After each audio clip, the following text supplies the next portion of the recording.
আসসালামু আলাইকুম রহমতুল্লাহি ওয়া বারাকাতুহু।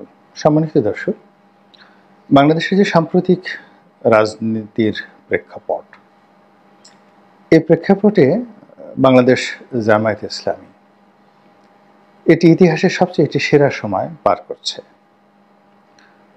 এই জামাত নামক যে দলটি, যেটি ব্রিটিশ ভারতে প্রতিষ্ঠিত হয়েছিল, প্রতিষ্ঠার পর থেকেই ভারতে এবং পাকিস্তানে মানে তাদের বিপদ এবং বিপত্তির শেষ ছিল না, এবং সবসময়টাতেই তারা যাকে বলা হয় রাষ্ট্রশক্তির দহন, দমন, পীড়ন, নির্যাতনের শিকার হয়েছে। এবং বাংলাদেশে যেমন জামাতের অনেক শীর্ষ নেতাকে ফাঁসিতে ঝুলানো হয়েছে, তদ্রূপ জামাতের যে প্রতিষ্ঠাতা, পাক ভারত উপমহাদেশের প্রতিষ্ঠাতা মাওলানা আবুল আলা মওদুদী, তাকেও কিন্তু ফাঁসির আদেশ দেওয়া হয়েছিল। তিনি ফাঁসির আসামি ছিলেন এবং সৌদি আরবের মধ্যস্থতায় পাকিস্তান সরকার পরবর্তীতে সেটা মওকুফ করে। তো যা হোক, তো জামাত এখন ভারতে আছেন কিনা আমি বলতে পারবো না, তবে পাকিস্তানে আছে, একদম মিন করে জ্বলছে। এবং সেখানে মাওলানা ভাসানীর যে এখন ন্যাপ, বাংলাদেশের ন্যাপ ঐতিহ্যবাহী দল, ন্যাপের যেভাবে ইতিহাস আছে, ঐতিহ্য আছে, কিন্তু নেতাকর্মী নাই, নিবু নিবু করে আছে। তো তদ্রূপ পাকিস্তানের জামাত ইসলামের অবস্থা কিন্তু তদ্রূপ। কিন্তু বাংলাদেশে জামাতের অবস্থা বলতে গেলে একেবারে অবাক করা ঘটনা। এখন জামাতের যে বৃহস্পতি ভাগ্য, এটি এতটা তুঙ্গে যেটি জামাতের লোক জীবনে কল্পনাও করেনি। এই মাত্র 3 মাস আগে জামাতের সবাই প্রায় আন্ডারগ্রাউন্ডে ছিলেন। তারা প্রকাশ্যে কেউ বা বৈঠক করবেন এরকম অবস্থা কারোর ছিল না। স্বয়ং আমির থেকে শুরু করে যারা সিনিয়র নেতৃবৃন্দ রয়েছেন সবাই, তাদের 10-12টা টেলিফোন নম্বর থাকতো, কোনোটা মালয়েশিয়ার, কোনোটা আমেরিকার, কোনোটা ইউরোপের। এবং এই নম্বরগুলো আবার 7 দিন 10 দিনের বেশি তারা ব্যবহার করতেন না।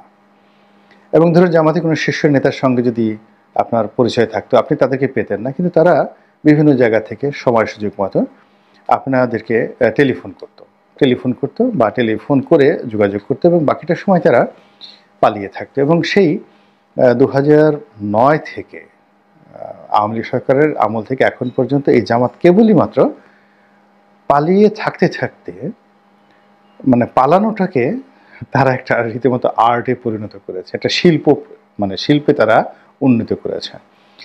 বাংলাদেশে যদি এখন যারা পলাতক আছেন, কাগজে কলমে যারা পলাতক আছেন, শেখ হাসিনা পলাতক আছেন, তারেক রহমান সাহেব পলাতক আছেন, আওয়ামী লীগের হাজার হাজার নয় লক্ষ লক্ষ নেতাকর্মী পলাতক আছেন। তো কিভাবে পালাতে হয় নিরাপদে, কিভাবে পালিয়ে নিরাপদে থাকতে হয়, কিভাবে জেলে যেতে হয়, আবার জেল থেকে নিরাপদে বের হয়ে আসতে হয়, এবং বের হয়ে কি করে রাজনীতি করতে হয়, তারপরে শক্তিধর লোকদের ছায়াতলে কিভাবে থাকতে হয়, এবং জেলে যাওয়ার পরেও রাগ না করে সেই জেলারের সাথে সম্পর্ক রাখতে হয়, মানে কারোর সাথে কোনো দ্বন্দ্ব সংঘাত না করে কি করে নিজেদের অস্তিত্ব বজায় রাখতে হয়, সাস্টেনেবল পাওয়ার। এই বিষয়ে যদি নোবেল পুরস্কারের কোনো ব্যবস্থা থাকতো, তাহলে জামায়াতের নেতাকর্মীরা সবাই সম্মিলিতভাবে এই নোবেল পুরস্কার পেতেন। এক, এই ব্যাপারে যদি কোনো গিনেস বুক অফ রেকর্ডে যাকে বলা হয় কোনো তালিকা তৈরি করা হতো, যে সবচেয়ে বড় একটা জাতিগোষ্ঠী, বড় একটা ধর্মীয় গোষ্ঠী, বড় একটা রাজনৈতিক দল, যাদের লক্ষ লক্ষ নেতাকর্মী রয়েছে, তারা সেই 15 বছর পর্দার অন্তরালে থেকে কি করে যোগাযোগ রক্ষা করেছেন, কি করে নিজেদের বংশবৃদ্ধি করেছেন, যাকে বলা হয় বায়োলজিক্যাল বংশবৃদ্ধি এবং পলিটিক্যাল বংশবৃদ্ধি। অর্থাৎ এই যে তারা পালিয়েছেন, তাদের সন্তান উৎপাদন বন্ধ থাকেনি, দাম্পত্য সম্পর্ক বন্ধ থাকেনি, এবং এই 15 বছরের মধ্যে জামাতের এই প্রথম সারির যারা পালিয়েছিলেন তাদের বাচ্চা কাচ্চা হয়নি, এরকম ঘটনা আপনি দেখতে পাবেন না। তো এটাকে বলা হয় রিপ্রোডাক্টিভ হেলথ। তো এই কাজগুলো তারা করেছেন।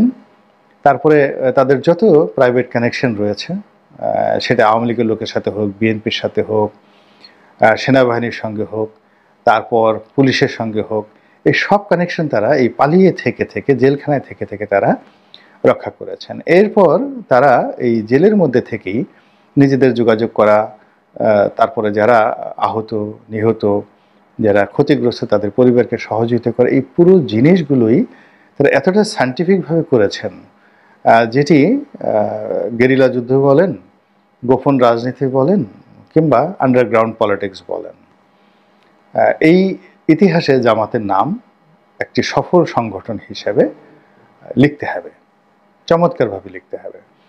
এবং এই কাজগুলো লিখতে হবে এই কারণে যে তারা এই কাজ করে সফল হয়েছেন। এবং আওয়ামী লীগের যারা লোকজন রয়েছেন তাদের সবারই উচিত স্থানীয় যার যার জায়গা থেকে জামাতের নেতাদের কদমবুছি করা, তাদেরকে চুমাচুমি করা, তাদের সঙ্গে জড়িয়ে ধরা, এবং তাদের শরীরের মধ্যে যে মাজেজা রয়েছে বা বরকত রয়েছে সেইগুলো নিজেদের শরীরের মাখা। এর কারণ হলো তাদেরকেও কিন্তু অন্ততপক্ষে 10 থেকে 15 বছর এভাবে পালিয়ে থাকতে হবে, অধৈর্য হলে চলবে না।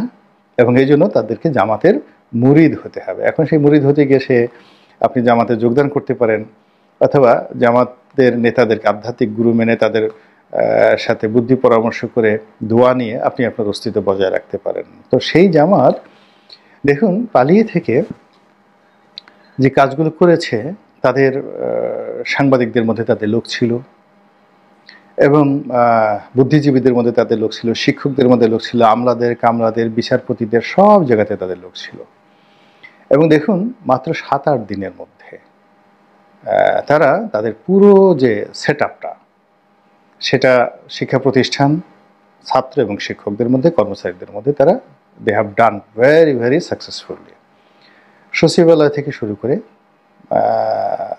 মানে সেনাবাহিনীতে শুরু করে পুলিশ বাহিনীতে, অল কে পোস্টগুলো, এমনকি এই উপদেষ্টা মণ্ডলীতে আমি নাম ধরে ধরে বলে দিতে পারি যে এই লোকগুলো শিবিরের, এই লোকগুলো জামাতের, এবং এই লোকগুলো জামাত মাইন্ডেড, এই লোকগুলো জামাতকে ফান্ড করেছে, এবং এই লোকগুলোকে জামাতকে ভালোবেসেছে, এবং এদের সাথে জামাতের এইভাবে যোগাযোগ হয়েছে। টু দি পয়েন্ট আমি বলে দিতে পারবো, মানে it means this government is governed by Jamaat Islami. তো এখন এই বিষয়টি আওয়ামী লীগের লোকজন তো বুঝতে পারেই নেই, এখনও পর্যন্ত বুঝতে পারেনি, আর বিএনপির লোক দিন 15 হলো বুঝতে পেরেছে, এর আগ পর্যন্ত তারা বুঝতে পারেনি। এখন বিএনপি প্রথম বুঝতে পারার পরও তারা প্রথমে আঙ্গুল চুষছে, তারপরে তারা কষ্ট পেয়েছে, তারপরে তারা নিজেরা চিন্তা করেছে এটা হলো কি করে। এখন তারা রাগ হয়ে গিয়েছে, এবং যেহেতু তারা রাগ হয়ে গিয়েছে ফলে তারা আর এক দফা জামাতের কাছে ধরা খাবে। এর কারণ হলো রেগে গেলেন তো হেরে গেলেন। আপনি যখনই রেগে যাবেন কারো প্রতি, সঙ্গে সঙ্গে সেখান থেকে আপনার পরাজয় শুরু হবে। আপনি যখন কাউকে গালি দিবেন, কারো বদনাম করবেন, তো সেখানে আপনার মনের ঝাল মিটবে বটে, কিন্তু আলটিমেটলি আপনার কোনো লাভ হবে না। তো এটা জামাত করেনি কখন অন্য সবার মতো। সে রাগ হয়নি, সে কাউকে ওইভাবে আঘাত করেনি, কারো রক কাটেনি, তারপর কারো সম্পত্তি দখল করেনি, চাঁদাবাজি করেনি, মানুষ বিভ্রান্ত হবে, মানুষ ঘৃণা করবে, এই ধরনের কাজ তারা করেনি এখনো পর্যন্ত। ফলে কি হলো, এই যে জামাতের যে দাওয়াতি কর্মকাণ্ড, সেই দাওয়াতি কর্মকাণ্ড যেটা 15 বছর যাবত তারা চালিয়েছিল, সেই দাওয়াতি কর্মকাণ্ড এখন রাষ্ট্র পরিচালনার হাতিয়ারে পরিণত হয়েছে। এখন জামাত মূলত তলে তলে চালাচ্ছে, রাষ্ট্র চালাচ্ছে। এখন এই যে তাদের যে তলে তলে রাষ্ট্র চালানোটা, এটি হয়তো বছরখানেক এভাবে তারা চেষ্টা করবে বিভিন্ন ফর্মে। এর মধ্যে তারা এমন একটা সেট আপ করে ফেলেছে যে আমার যদি পুরো ইনের সরকারের পতন হয়, নতুন একটা সরকার আসলো, ফিউনুর সরকার, আবার সেই ফিউনুর সরকারের পতন হলো, তখন আসলো তিউনিস সরকার, অর্থাৎ এই 3-4টা যদি পট পরিবর্তন হয়, সেখানেও জামাতের কর্তৃত্ব থাকবে। এমনকি যদি আওয়ামী লীগ ক্ষমতায় আসে, তবু জামাতের কর্তৃত্ব থাকবে। জামাত সেই রাস্তা কিন্তু করে রেখেছে। আর বিএনপি যাতে ক্ষমতায় আসতে না পারে, তার 133টা ঘটনা আলটিমেটলি ঘটিয়ে দেওয়া হয়েছে। এখন বিএনপির যারা নেতৃবৃন্দ রয়েছেন তারা কিন্তু বুঝতে পেরেছেন। বিএনপির যারা যে সমস্ত লোকজন জনাব তারেক রহমান সাহেবের সাথে কথাবার্তা বলেন, বাইরের যে সমস্ত লোকজন কথাবার্তা বলেন, অনেক লোক কথাবার্তা বলেন, তারা এই হুবহু কথার যে রেকর্ড, ভয়েস রেকর্ড, সব জামাতদের কাছে পৌঁছে দেওয়া হয়। এবং বিএনপির জন্য এখন সমস্যা হয়ে গেছে, নেতৃবৃন্দের সমস্যা হয়ে গেছে যে কোনটা যে ডিজিএফআই এর লোক, কোনটা যে আওয়ামী লীগের দালাল, কোনটা যে জামাতের পেইড এজেন্ট, এটা বিএনপির শীর্ষ নেতৃবৃন্দ বুঝতে পারছেন না। দে আর কনফিউজড। কিন্তু ঘটনা কিন্তু ঘটে যাচ্ছে, এভরিডে ঘটনা ঘটে যাচ্ছে, এবং প্রতিদিনই এমন সব ঘটনা ঘটছে যা কিনা বিএনপিকে বিক্ষুব্ধ করে তুলছে, অস্থির করে তুলছে, অধীর করে তুলছে। তো এই বিএনপি যত বেশি অস্থির অধীর হচ্ছে, ততই জামাত মুসকে মুসকে হাসছে, এবং তারা এই জিনিসগুলি তারা চাচ্ছে। এবং দেখুন, একেবারে ফার্স্ট ডেতে 3টি ঘটনা আপনাদেরকে স্মরণ করিয়ে দিচ্ছি। ধরুন, সেনাপ্রধান যখন কথা বললেন, তিনি দুইবার জামাতের আমিরের নাম বললেন, এবং জামাতের আমির যেখানে তাদের আজমি সাহেবকে আয়না ঘরে আটকে রাখা হয়েছে, আমান আজমি, গোলাম আজম সাহেবের ছেলে, যেখানে তারা 15 বছর যাবৎ এই ডিজিএফআই এর ভয়ে তারা পালিয়েছিল, বহুবার জেল খেটেছেন, বহু নির্যাতিত হয়েছেন, 7 দিনের বেশি একটা টেলিফোন ব্যবহার করতে পারেননি, এবং তারা 2-3টি গ্রুপ করে তারা যাকে বলা হয় তারা এই তাদের কর্মকাণ্ড চালিয়েছেন। যেমন আমিরের সাথে একটা গ্রুপ, তারপরে সাধারণ সম্পাদক গোলাম পারওয়ার সাহেবের সাথে একটা গ্রুপ। তো এই গ্রুপ, অর্থাৎ একটা গ্রুপ যদি ধরা পড়ে আরেকটা গ্রুপ সঙ্গে সঙ্গে অ্যাক্টিভ হয়ে যাবে। এভাবে মানে A team, B team, C team তারা দাঁড় করিয়ে তারা কাজ করে যাচ্ছিল। তো ঠিক সেই অবস্থাতে তাদের সাহস, কনফিডেন্স এবং কমিউনিকেশন কত স্ট্রং যে ক্যান্টনমেন্টে যখন ডাকা হলো, আমার সঙ্গে যদি ক্যান্টনমেন্টে 3-4 বার আমাকে ধরে নেওয়া যাওয়া হতো, তারপরে আমি যদি ক্যান্টনমেন্টের ভয় থাকতাম, আমি তো যেতেই সাহস পেতাম না। কিন্তু জামাত সবার আগে চলে গেল এবং গিয়ে পুরো পরিস্থিতি সেখানে এমন নিয়ন্ত্রণে নিয়ে আসলো যে আওয়ামী লীগের আমলে নির্বাচিত বা নিয়োগকৃত সেনাপ্রধান, যিনি কিনা শেখ হাসিনার আত্মীয়, তিনিও জামাতের প্রেমে মুগ্ধ হয়ে গেলেন। তিনি বারবার শুধু জামাতের কথা বললেন। আবার সেখানে অন্য যে সকল রাজনীতিবিদরা গেলেন, তারা সকলেই এই জামাতের অধীনতামূলক মিত্রতা মেনেই কিন্তু সেখানে গেলেন। জামাতের আমিরের কথার বাইরে কেউ সেখানে যায়নি, কোনো বুদ্ধিজীবী যাননি বা কোনো রাজনীতিবিদ সেখানে যাননি। তো এই যে তাদের যে কর্মকাণ্ড তলে তলে, এটা very very strong, very very strong. এটা দেখে আপনি খুব রাগ হতে পারেন। আবার দেখুন, দ্বিতীয় যে ঘটনাটি বলছি, সেটি হলো ক্ষমতায় আসার সঙ্গে সঙ্গে তারা দুটো কথা বললেন। বিএনপিকে ইন্ডিকেট করে বললেন যে এক জালিম গেছে, আর এক জালিমের কবলে এই দেশ পড়ুক, আমরা সেটা চাই না। Message is very clear. এবং সেই কাজটি কিন্তু তারা, মানে যে জালিম, আপনি যে একটা জালিম, এটাকে প্রমাণ করার জন্য যা যা করার দরকার সেই জিনিসগুলো করা হয়ে গেছে। এখন চাঁদাবাজির অভিযোগ যদি আনা হয়, বলেন তো যে আমাদের কয়জন লোকের বিরুদ্ধে চাঁদাবাজির অভিযোগ আনবেন, দখলের অভিযোগ কারোর জন্য বিরুদ্ধে আনবেন? গ্রাম বাংলাতে আওয়ামী লীগের কাছ থেকে চাঁদা নিচ্ছে, দোকান থেকে চাঁদা নিচ্ছে। এই যে 7ই নভেম্বর উপলক্ষে সারা বাংলাদেশে বিভিন্ন দোকান থেকে চাঁদা নিয়ে বড় বড় প্রোগ্রাম করা হয়েছে। এটা কি জামাত করেছে? বলেন, কারা কারা করেছে? তো বিএনপিকে পছানোর জন্য প্ল্যান করে, পরিকল্পনা করে যা যা করার দরকার সবই করা হয়েছে। এটা জামাত করেছে, নট লাইক দ্যাট। কিন্তু এমন একটা পরিস্থিতি তৈরি করা হয়েছে যেন বিএনপি এই কাজগুলো করে। তো গেল, ফলে কি হচ্ছে, ওই যে ফার্স্ট মেসেজ জালিম, সেই জালিম কিন্তু বানানোর যে পরিকল্পনা সেটি করা হয়ে গেছে। আর থার্ড হলো আওয়ামী লীগের সঙ্গে তাদের একটা বন্ধুত্বের যে দ্বার, সেটা প্রথমেই তারা মানে তিনি বললেন যে আমরা ক্ষমা করে দিয়েছি, আওয়ামী লীগকে ক্ষমা করে দিয়েছি, জেনারেল অ্যামনেস্টি। এবং সেটা তিনি খুব কর্তৃত্ব নিয়ে বললেন অ্যাজ ইট ইজ, যে তিনি রাষ্ট্রপ্রধান, সরকার প্রধান। সেটা নিয়ে সমালোচনা হওয়ার পর তিনি খুব কৌশলে সেটা কাটিয়ে নিলেন, এবং এখনো পর্যন্ত জামাতের সঙ্গে আওয়ামী লীগের কোনো বিরোধ তৈরি হয়নি। এবং আগামীতে যদি জামাত সরকার গঠন করে, তারা চাইবে বিএনপিকে প্রধান বিরোধী দল নয়, তারা চাইবে যে আওয়ামী লীগ তাদের প্রধান বিরোধী দল হোক। আবার আগামীতে যদি তারা 4-5 বছর এইভাবে টিকতে পারে এবং একটা ইলেকশনের মাধ্যমে যদি ক্ষমতা হস্তান্তর হয়, সেক্ষেত্রে তারা বিএনপির পরিবর্তে আওয়ামী লীগকে তারা ক্ষমতায় চাইবে, যদি তারা নিজেরা যেতে না পারে। কিন্তু তারা কখনোই বিএনপিকে চাইবে না।